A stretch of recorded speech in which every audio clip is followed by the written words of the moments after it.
Welcome back to Mastar Media, guys. Today we're reviewing the latest chapter of Dragon Ball New Age, A Brief Respite. And in this chapter, Goku finally arrives to help Vegeta against Rigger, who has survived Vegeta's insane final Atomic Shine attack.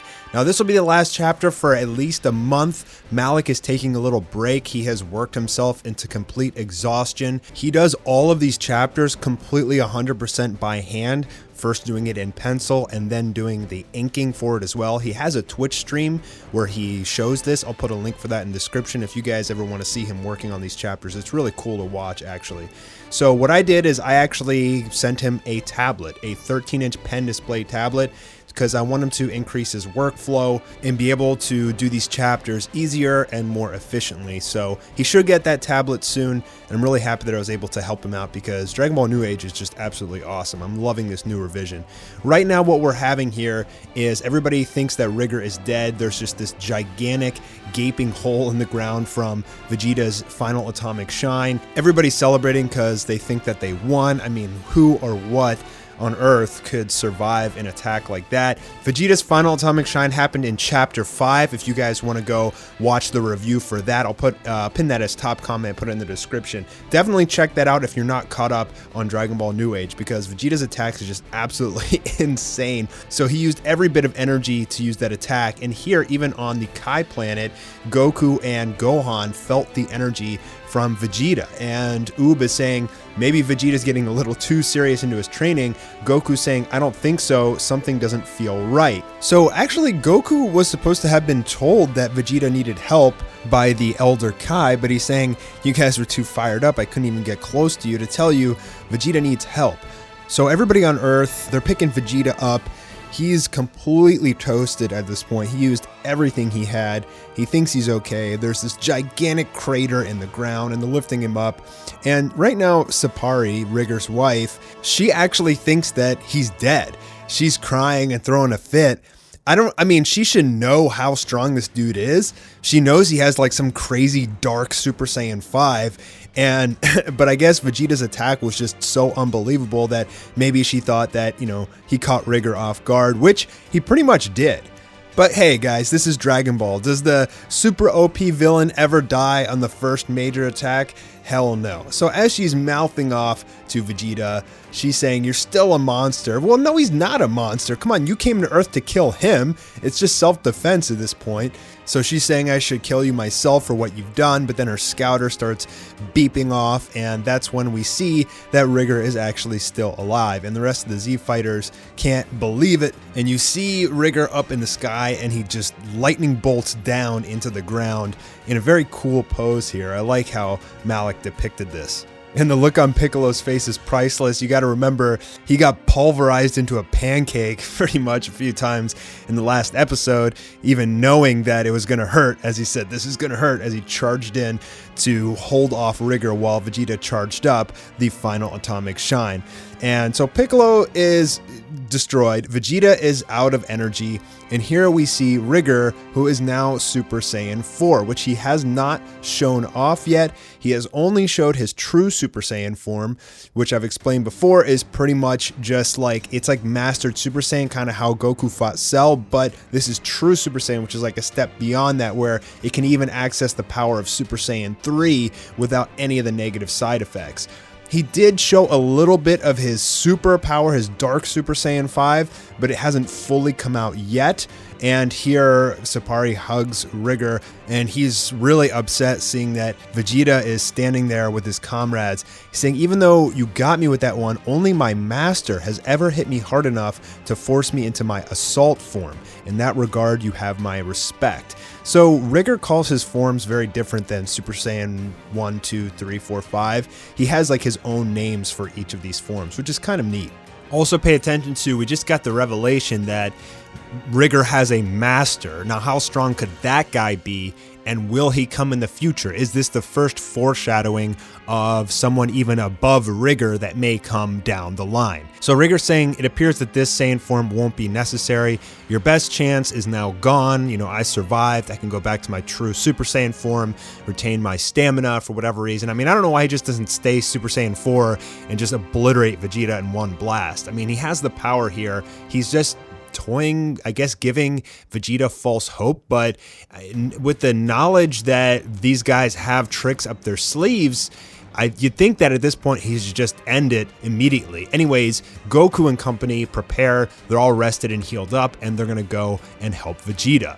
So Rigger starts slowly walking towards the team, and I love this panel here just showing the massive stature of Rigger in front of Trunks. Obviously, it's a perspective shot, and he's not like a giant, but the main purpose of this as a storyteller and as a director, showing an image like this just shows that basically this character is a terrifying mountain. It kind of has like a metaphorical meaning behind a picture like this where he looks like a giant in front of Trunks. And I like that. I like that he's putting these like subtle little director, story writer aspects into his art. And he tells Trunks, "Move, boy." And Trunks says, "Not in your life." Obviously, Trunks isn't going to be able to do anything. Vegeta says, "Get out of the way." And Rigger saying, "Move or be moved." I like that. And Trunks says, "No." And if you guys know the meme where Trunks screams, "No," let me show you real quick, because this reminded me of that entirely. If they set that android free, it will be the end of all of us! No! Yeah, anyway, so Rigger's saying your staunch defiance and defense of him is admirable. You remind me of my son. Okay, so he has a son too? So, wow, okay, so he's going in to just straight up destroy Trunks right here. This is an awesome shot right here. I love that perspective. I mean, Malik just showing his true colors here. That's great dynamic artwork. I love that. And in classic anime fashion, there's a beam of light and somebody is holding Rigger's fist. And then we get the dopest panel of Goku, Gohan, and Oob as Goku is holding Rigger's massive fist in his base form nonetheless, which is crazy. Goku saying, "Sorry, we're late," and Rigger's just like, "More interlopers? Like, how many of you guys are there?" Well, there's a lot. Throughout the years, Goku and company have made a lot of friends who are very powerful, and they're all coming to Vegeta's aid at this point. Goku saying, "So you're the guy that's making all this fuss. I can tell you're strong," with a smile on his face. That's classic Goku. He loves to fight.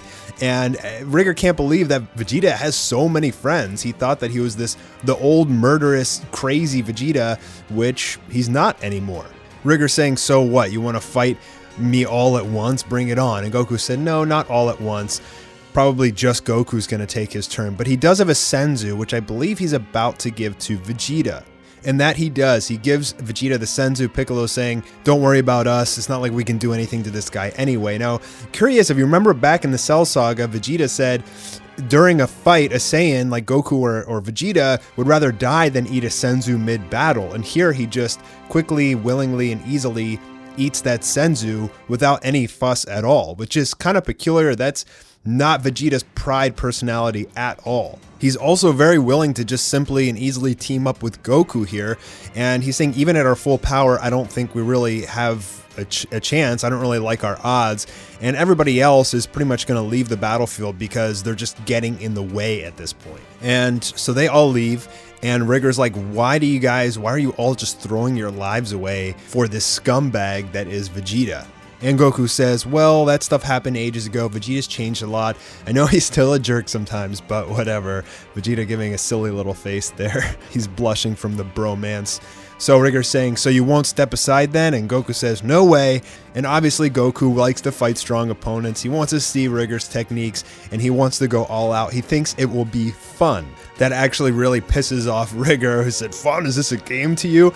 And yeah, to Goku, it pretty much is a game. So Rigger's saying it doesn't matter if you stand with him, then you can fall with him as well. And Goku takes off his shirt, and then he says, "Okay, Vegeta, how do you want to go about this?" Vegeta is saying, "If you want to live, it's best to just go all out from the start." Goku saying that's not really my style, but okay, which is also very true of Goku. He always likes to go through his forms and test his opponent's power. And with that, we get this awesome panel of Goku and Vegeta powering up into Super Saiyan 4. Love this artwork here. Love the side-by-side duo of Goku Vegeta SS4. This is great, and this gets my blood boiling with excitement. So Rigger's actually really surprised, and he's like two of them with the Assault form. So he's saying that Vegeta's form is similar to his Assault form, which I think they're the same thing. There could be some slight differences, I guess, based on the way that he was able to obtain that form and maybe what it has in it. And he's saying here that he was weakened from Vegeta's last attack, so the two of them against him in just his true Super Saiyan form may not be enough, and with a burst, he transforms back into Super Saiyan 4 as well. So now we're going to have 3 Super Saiyan 4s all fighting against each other, and this is going to be super exciting. This is pretty much where the chapter ends, but this is also where Dragon Ball New Age starts to get really exciting. Now that Goku's in the fray, who is arguably a much better fighter than Vegeta, rigor is really going to be put to the test, but he is still holding back. As we know from previous chapters, he has some sort of hidden form like this dark Super Saiyan 5 or something like that. Now in Dragon Ball New Age, Goku and Vegeta don't know of Super Saiyan 5, so when we get to that point, which won't be for a little while, he's going to be very, very surprised. And the final panel here is just of Goku and Vegeta charging in, and that's where this chapter ends. So chapter 7 should be sometime in December.